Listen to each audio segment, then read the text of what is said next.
M-U-C-K. Every time. Oh. George, I'm needing some dung. Aye, it's coming up. Oh, you're there. It's a grand load of stuff, eh? Man, it's bonny rotten Yes. stuff. Oh. And right way back in 1960, we did quite a lot of work on... We did, aye. So it's a timely reminder that we go back to basics every now and again. That's right, and see that we get it right. Aye, that's right. This bit of the plot, we're single digging. Single digging. Now, this is more for people who are regularly digging their garden, trim, so they don't need to dig more than a spade deep. That's right. Or occasionally, of course, they may have to double dig it. Aye. We would suggest that if you've got a 3-rotation plot, yes, a 3-year rotation. One plot each year, you should take the trouble and time to double dig. Yes, that's because right. it deepens the fertility. Aye. And it loosens up the compaction underneath. Yes, and it's good for the vegetables which need plenty of food. That's right, the gross feeders like yourself. Aye. Aye, we're talking about things like onions and shallots and runner beans peas and so on. All that sort of stuff. And lets the roots get way down in there, Yep. doesn't it? Aye. Are you going to put some ding in the bottom here? You're ready for a... And I'm going to scrape with my wee scraper just to make the spade clean. It makes it lighter. Aye. I'll let you do the breaking up. That's it. Some of them we need a bit chop up. It's a bit lumpy, some of it. Ever so slightly. Aye. I've just been scraping off the rubbish off the top here, of course, before that. Aye. So that... getting rid of the weeds and that. Well, there's always a few weeds. Aye. And, of course, we find that the dung comes up in great lumps like this, but it breaks up so easily because it's beautifully... It's beautifully rotted, isn't it? That stuff. It's been lying here for a year. It is rather important to knock it about and make sure that it's nicely broken up so that it's in an even layer. Now, all the textbooks tell folk to dig this away, don't they? Got a day at it. No, it's because as soon as you lift this heavy, sodden lot of soil, you've got to push it out in front of you, away from your body.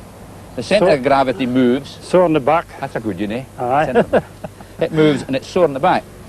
Okay, it's easy enough to turn it over. But most professional gardeners would turn sideways. You've got lip, and you get... Another thing, it keeps your edge straight up if you do it that way. But there's a few tree roots. This hand here dips down and turns so that you get the soil inverted.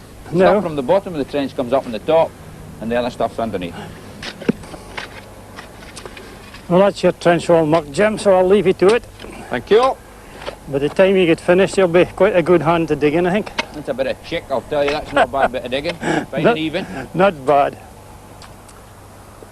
Well, George, it comes to everybody, of course, but sooner or later you have to retire. Of course. And you decided that you wanted a bit more time to yourself. Oh, I think I'll need that, you know, at this age. A wee bit of time to enjoy your millions. That's what you think. And therefore, we had to start sort of searching around, and there were 1 or 2 audition tapes being done, so just have a look at this.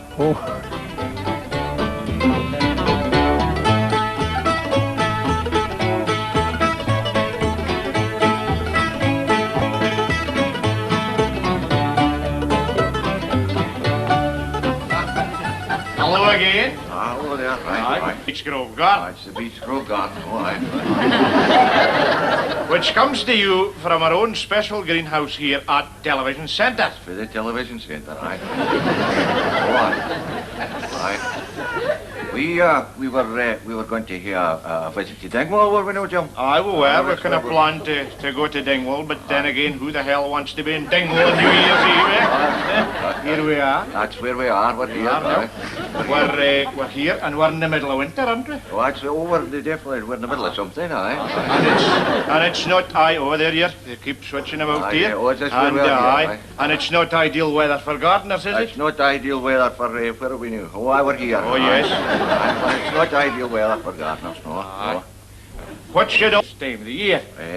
Sitting in front of the telly with a wee drama. Just exactly. Is there any kind of wee drama we could recommend to the viewers? Well, my favourite of all time is this one here now. It's this specimen here. I don't know who's, but it's a lovely specimen. It's called Grouse Hilarious Scotchy Pussy Eye. It is now. And man, it's a grand looking specimen, as you say, right enough now, isn't it? Now, if the cut here we are, if this camera can just pick up, isn't that nice now? Just look at the lovely colour of that, and of course the texture, and of course you see, there's this delicate aroma, just This delicate aroma. floating up there. Do you mind if I take a wee cutting? Well, no, just for the top, no the bottom. I said the top, no the bottom. Oh, man, but it's grand neck that, isn't it? Aye. Now then, this, you see, this is one of the miniature varieties, isn't it? Well, that's no, aye. It was a big one before you got your hand.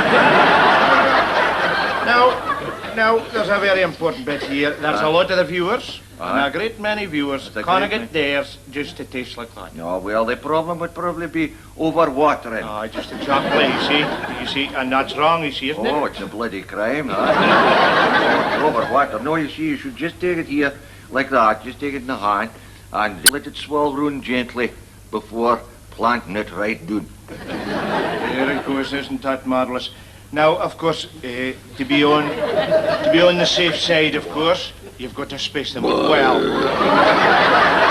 Yes, aye, we were to the wind there. Aye, there. To be on the safe side, I was saying you had to space them out well, haven't you? Oh, you've got to space them out well, aye. But this time of year, I would say you have to space them out about every 2 minutes.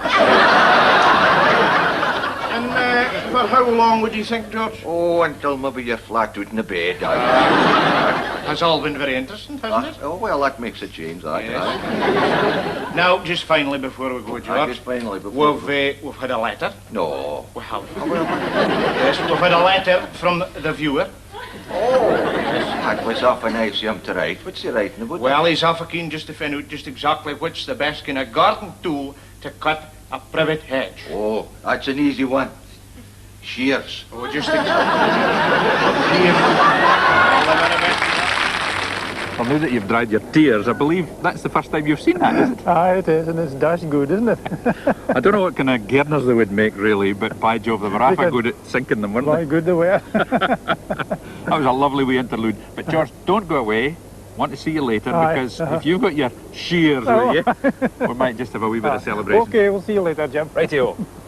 Well, of course, one of the major things about Beechgrove is that there was always two presenters, right from square one. The idea being that it was a conversation piece between two gardeners with a camera looking in on them. So we had to search for a replacement. And that didn't take us very far, really, because Dick Gardiner had been one of our guest celebrities, so to speak, one of our guest experts at the Aberlour Roadshow. So we homed off to Murray Firth, or to the Murray coast there, and Dick joined the team.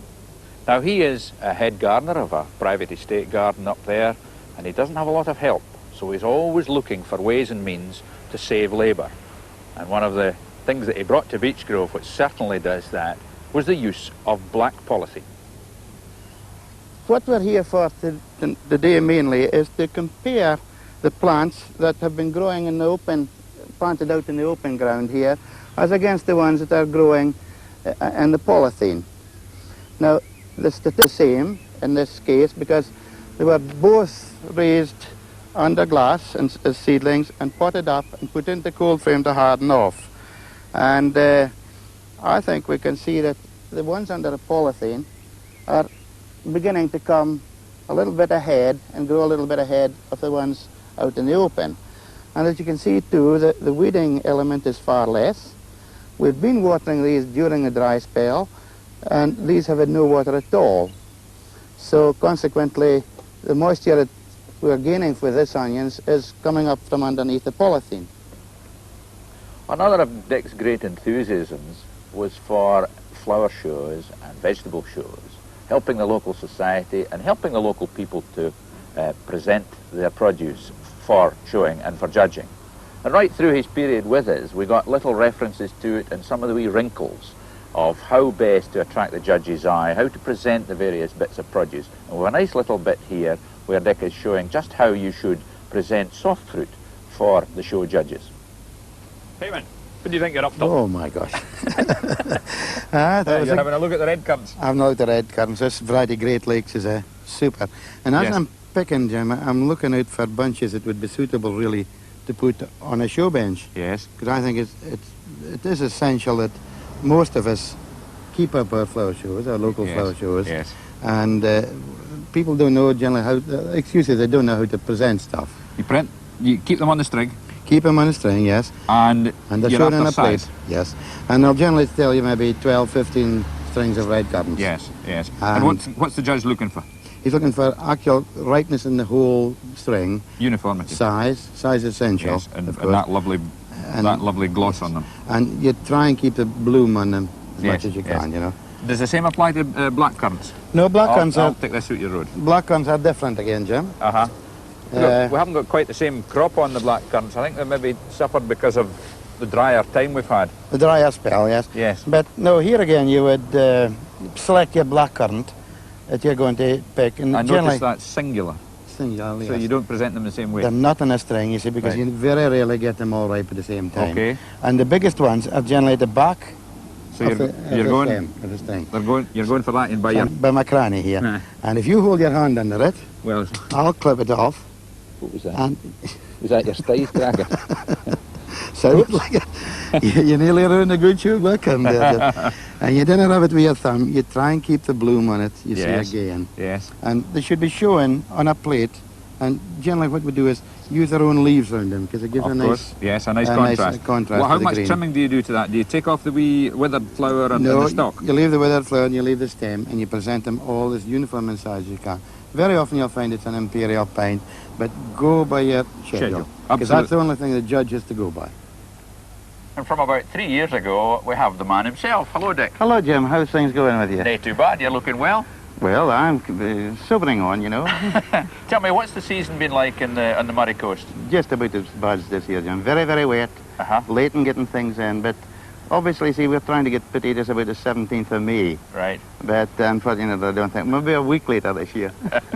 You think so? And are you still showing? Oh, yes, I just... a little now and then. Right. Just, you But know. possibly doing a bit more judging, so you're still... Quite a lot of judging. And passing on your expertise. Go out in quite a lot of talks and things like that as well, you know, and get invited out to a lot of these things. Very good. And how's all the family? Getting on great, You Jim. have a wee granddaughter that's fairly It getting makes me feel old. Is it? Oh, she's getting on smashing. Yeah. 3-year-old now. And That kind of takes us round to the point about during your time with us, we had the children. Fantastic, weren't they? Aye. Mind, many a time we could have sort of knocked the heads together, but it worked out very well, didn't it? And they were very keen in the garden before they left, Jim.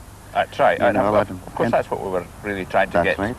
And I think, mind you, I've even my granddaughter now coming up through the garden with me during the day, looking at plants. What's this, Grandad? What's the next thing, Grandad? And, you know, wanting to sow seeds of her own. Right. Not That's always, the way to do it, isn't it, with them? It's, not always very convenient, you know, but... yeah, where you want them. But No, that's anyway, let's have a wee look at one of the little sequences with the chips. This is from the Wendy house. You've got them half filled with compost, ready for planting out, and you've selected your own plants. Now, Catherine, can you tell me which ones you've selected and why? Well, we selected the fuchsia because we'd like something big in the middle. Nice tall fuchsia, that's and right. For this, we've got at the edges to hang over the sides. And that's a what? That's a campanula. The campanula, yes.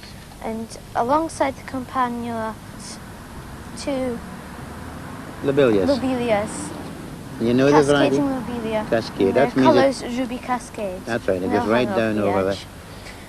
Behind them, we've got Busy Lizzie. Yes, that's a nice colour, isn't it? Yeah. Super wee colour. It's two-tone. Hmm. So it's got So you've blended. started the plant already. Now, what have you got in your tub? Well, I've got an ivy leaf geranium. That's a two-tone geranium. A We two-tone. chose that to go over the edge. Yes. And there's another one there. We've got bright-eyed geranium That's there. an upright geranium. Yes. Yes. And we've got some aduratums here. Oh, yeah. Well, this one was always known in the old days as a powder puff plant. It's easy to remember, isn't it? And because of the little florets being like a powder puff. And We've got a swan leaf in the middle. that's going to be nice and tall. And this is your own selection. Yes. And you've blended your colours in nicely again.